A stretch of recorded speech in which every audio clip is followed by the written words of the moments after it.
চলো আজকে একটু এঁচোড়ের কোপ্তা বানাবো। অর্ধেকটা সেই মাংস দিয়ে করেছিলাম না, মুরগির মাংস দিয়ে। আর রবিবার দিন আর একটু অর্ধেকটা না শুকিয়ে গেছে, ভাবলাম বড়াই করে ফেলি, তরকারি করব।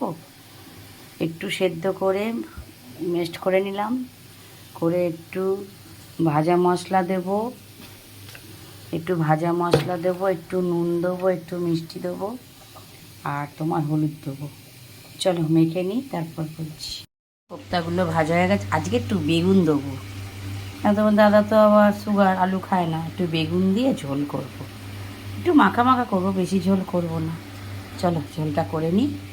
এই আলুটা কষাচ্ছি, একটু টক দই দিয়েছি, জিরে দিয়েছি, ধনে দিয়েছি, একটু লঙ্কার গুঁড়ো আর হলুদ একসাথে মিক্সারে বেটে দিয়ে দিয়েছি।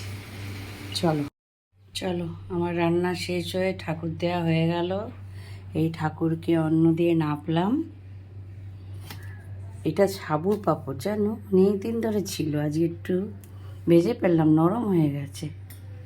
ঠিক আছে চলো, এই কোপ্তার ঝোল, আলু দিয়ে বেগুন দিয়ে কোপ্তার ঝোল করেছি, দুটো ভাজা রেখেছি, আর এই নিম বেগুন করেছি।